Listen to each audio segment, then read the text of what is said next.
Hai semua, apa khabar? Selamat kembali. Dah sedia nak kita terokai satu bab yang paling menarik dalam buku teks sejarah kita? Okey, hari ni kita akan kupas tuntas bab 3, Sosio-Budaya Kerajaan Alam Melayu. Percayalah, bab ni memang best gila. Jom kita mula. Cuba korang bayangkan sekejap. Pernah tak terfikir macam mana agaknya orang zaman dulu-dulu hidup? Macam mana cara mereka bersembang, fikir dan cipta benda-benda yang hebat tanpa ada teknologi macam kita sekarang? Persoalan inilah yang akan jadi kunci untuk kita rungkai sama-sama dalam sesi kali ini. Jadi, apa benda sebenarnya sosio-budaya ni? Okey, senang cerita, bayangkan ia macam DNA atau acuan yang membentuk sesebuah komuniti. Ia bukan setakat tentang bahasa atau bangunan tau, tapi ia merangkumi semua benda. Cara mereka berfikir, adat resam, kepercayaan dan bagaimana mereka berinteraksi antara satu sama lain. Inilah konsep utama yang kita akan pecahkan satu persatu. Baiklah, ini dia peta perjalanan kita untuk bab ini. Mula-mula kita akan fahamkan konsep asas sosio-budaya itu sendiri. Lepas tu kita akan masuk bab bahasa dan tulisan, diikuti dengan seni persuratan, seni bina yang mengagumkan dan kita akan akhiri dengan struktur sosial.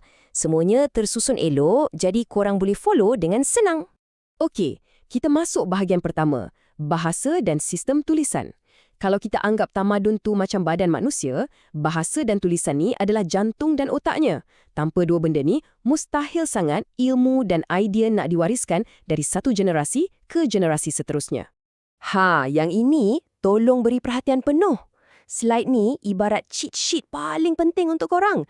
Ia tunjukkan dengan jelas kerajaan mana, guna bahasa dan tulisan apa. Contohnya, Funan, mereka guna Sanskrit. Sriwijaya pula hebat. Mereka guna bahasa Melayu yang ada pengaruh Sanskrit dengan tulisan Pallawa. Serius, hafal jadual ni, masa exam nanti korang akan rasa ia sangat-sangat membantu. Mesti korang tertanya-tanya, mana kita tahu semua ni? Kita reka ke? Mestilah tak. Semua ni datang dari bukti-bukti arkeologi yang dijumpai. Tengok ni, batu bersurat kedudukan bukit tu, ia bukan sekadar seketul batu tau. Ia macam mesej dari masa lampau yang mengesahkan kehebatan Sriwijaya. Setiap satu bukti ni macam kepingan puzzle yang kita cantumkan untuk dapatkan gambaran penuh sejarah kita. Seterusnya, kita beralih kepada kehebatan seni persuratan. Jom kita tengok macam mana cerita dan idea berkembang daripada sekadar cakap-cakap dari mulut ke mulut sampailah ia diukir abadi dalam bentuk tulisan. Okey, kat sini kita nampak perbezaan yang ketara. Tradisi lisan ni lebih kurang macam cerita-cerita pengelipur lara atau cerita yang atuk nenek kita sampaikan. Tema dia selalunya pasal asal-usul, cerita haiwan dan banyak nasihat. Tapi bila tradisi tulisan dah muncul, wow, penceritaan jadi lagi gah. Kita mula ada epik, hikayat, syair yang jalan ceritanya lebih kompleks dan panjang. Dan sekarang, jom kita tengok beberapa contoh karya agung. Kita ada karya tempatan yang sangat hebat macam Nagara Kartagama dari Majapahit. Tapi, apa yang lagi mengagumkan ialah kebijaksanaan mereka menyerap pengaruh luar. Mereka ambil karya hebat macam Ramayana dan Mahabharata dari India, hikayat-hikayat Islam. Tapi mereka bukan tiru bulat-bulat ya. Mereka ubah suai, adun dengan budaya tempatan dan hasilkan sesuatu yang baharu. Inilah jeniusnya.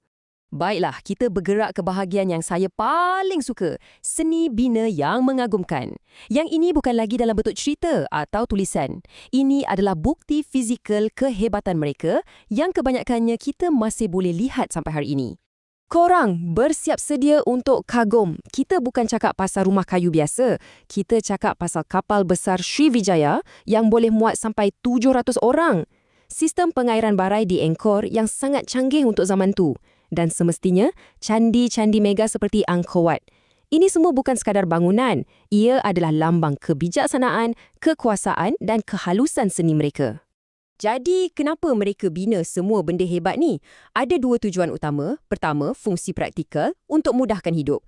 Kapal untuk berdagang, sistem pengairan untuk tanam padi. Kedua, fungsi keagamaan. Candi dan stupa dibina sebagai pusat ibadat dan upacara ritual.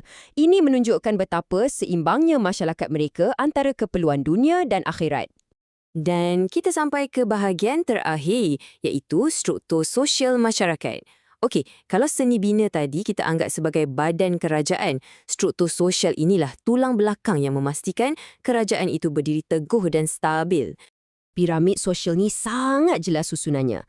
Paling atas, semestinya golongan diraja, iaitu raja dan keluarganya. Di bawah mereka, golongan bangsawan, pembesar, orang-orang pandai dan golongan agama. Lapisan ketiga yang paling besar ialah rakyat merdeka, macam kita semua, petani, peniaga, tukang. Dan di lapisan paling bawah sekali adalah golongan hamba. Setiap lapisan ni ada peranan masing-masing. Jadi, apa rahsia sistem ni berfungsi? Kuncinya ialah hubungan timbal balik. Golongan yang diperintah, iaitu rakyat, memberikan taat setia yang sepenuhnya kepada golongan pemerintah. Dan kesetiaan inilah yang menjadi asas yang mengukuhkan kuasa raja dan para pembesar. Ia satu sistem yang saling memerlukan untuk memastikan kestabilan. Petikan ni betul-betul merumuskan segala-galanya tentang bab ni. Saya baca, kepelbagaian sosio-budaya ini memperlihatkan kebijaksanaan masyarakat alam Melayu dalam menyesuaikan pengaruh luar dengan budaya tempatan. Perkataan paling penting kat sini, kebijaksanaan menyesuaikan. Okey semua, inilah rumusan paling utama. Kalau ada satu benda je korang kena ingat dari bab ni, tolong ingat yang ini.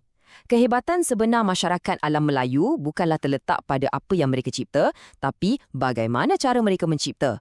Mereka ambil pengaruh dari India, China, Islam, tapi mereka tak tiru. Mereka suai padan, olah dan jadikan ia sesuatu yang unik, sesuatu yang menjadi identiti mereka sendiri. Inilah warisan teragung mereka. Sebelum kita tamat, saya nak tinggalkan satu soalan untuk korang fikirkan. Daripada semua warisan sosio-budaya yang kita bincangkan tadi, bahasa, tulisan, seni bina, struktur sosial, yang mana satu korang rasa pengaruhnya paling kuat kita boleh nampak dalam masyarakat kita hari ini? Cuba fikir dan tinggalkan jawapan korang di ruangan komen ya.